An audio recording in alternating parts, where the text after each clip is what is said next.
राजधानी लखनऊ के पौष इलाके में रहने वाली राशि एक अमीर बिजनेस परिवार की इकलौती बेटी थी। हीरे मोती पहनने की आदी।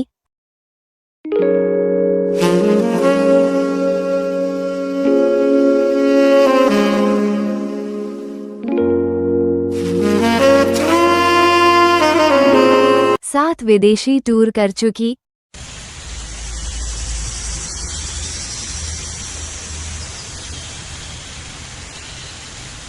और हमेशा नौकरों से घिरी रहने वाली लड़की।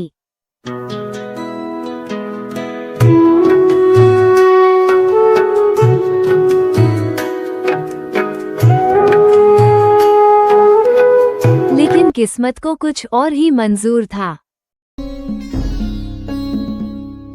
एक दिन उसके पिता ने एक बिजनेस डील के लिए एक साधारण किसान परिवार के लड़के मनोज से रिश्ता तय कर दिया। वजह थी मनोज का ईमानदार स्वभाव और एक पुरानी दोस्ती का वादा। राशि इस शादी से खुश नहीं थी, पर पिता की बीमारी और उनकी जिद के आगे झुकना पड़ा। शादी धूमधाम से हुई, लेकिन जब वो अपने ससुराल उत्तर प्रदेश के एक दूरस्थ गांव बड़कापुरवा पहुंची, तो जैसे किसी दूसरी दुनिया में कदम रख दिया। कच्चा घर, गाय भैंस, मिट्टी की दीवारें और टपकती छत, ये सब उसके लिए किसी बुरे सपने जैसा था।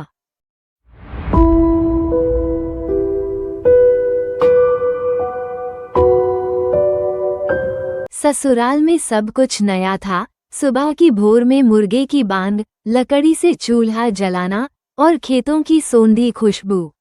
राशि घबराई हुई थी। उसे मनोज और उसके माता पिता अच्छे तो लगे, लेकिन इतनी गरीबी में रहना मुश्किल था।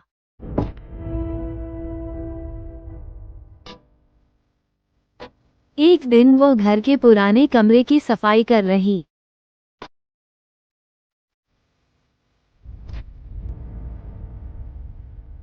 तभी उसे एक पुराना लकड़ी का संदूक मिला। ऊपर कुछ अजीब चिन्ह खुदे थे। जैसे ही उसने उसे खोला, एक रोशनी सी निकली और वहां रखा था एक जादुई दुपट्टा।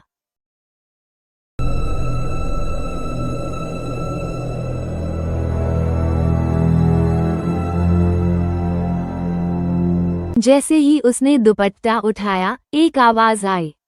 जो इस दुपट्टे को पहने वह अपनी इच्छाएं पूरी कर सकती है, लेकिन हर बार एक कीमत चुकानी होगी। राशि को लगा ये कोई सपना है, पर उसने मजाक में ही कहा,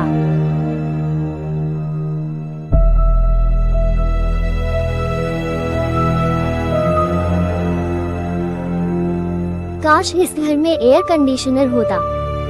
और देखते ही देखते छत से एक छोटा एग टपका। अब राशि को यकीन हो गया कि ये दुपट्टा साधारण नहीं था।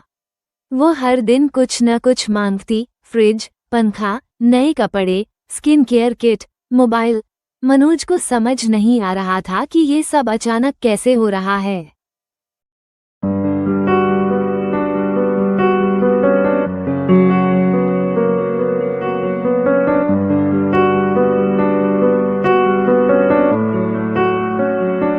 पर दुपट्टा हर बार कीमत भी वसूलता। कभी उसकी तबीयत बिगड़ जाती, कभी दूध फट जाता, कभी खेत सूख जाते। मनोज परेशान रहने लगा। उसने राशि से पूछा, तो राशि ने सब सच बता दिया। हमें ये सब बंद करना होगा, ये दुपट्टा हमें धीरे धीरे खत्म कर देगा। लेकिन राशि सुनने को तैयार नहीं थी।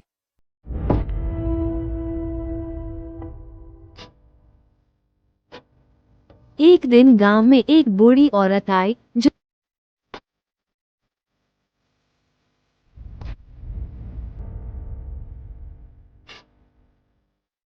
जो दुपट्टे को देखकर कांपने लगी। उसने बताया कि यह विश्वस्त्र है, एक शापित वस्त्र जो पहले भी कई परिवारों को तबाह कर चुका है। अगर इसका उपयोग करने वाला व्यक्ति स्वार्थी न होकर किसी और के भले के लिए इससे इच्छा मांगे, तो ये दुपट्टा वरदान बन सकता है।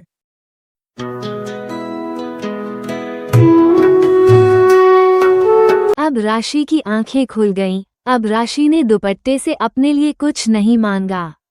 उसने पहली इच्छा मांगी, काश गांव की लड़कियों को पढ़ने के लिए एक स्कूल मिल जाए। अगले ही दिन गांव में गो की गाड़ी आकर रुकी और मोबाइल स्कूल शुरू हो गया।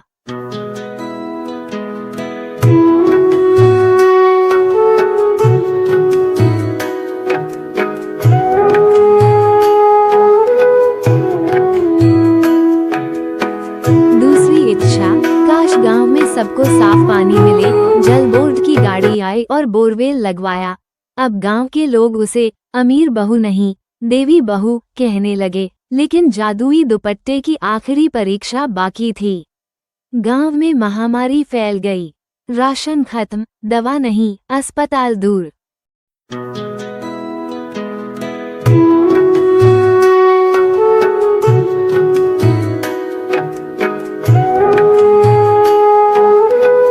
राशि ने दुपट्टे को पहना और कहा, हे विश्वस्त्रा, अगर मैं इस गांव की सेवा के काबिल हूँ तो इसे बचा ले जाओ। बाकी मेरी जान भी ले लो तो चलेगा। अचानक आकाश से वर्षा होने लगी और गांव की हवा शुद्ध हो गई।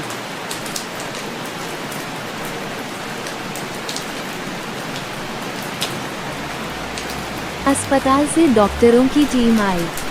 हेलीकॉप्टर से दवाइयां पहुंची, लेकिन अगले दिन राशि बेहोश हो गई।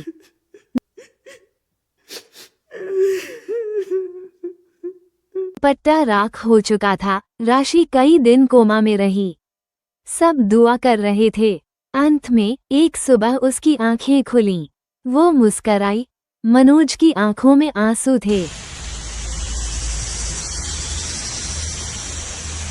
अब दोनों ने मिलकर गांव को संवारने की कसम खाई। दुपट्टा तो चला गया, पर उसके जादू से जो प्रेरणा राशि को मिली थी, वही असली ताकत थी। अब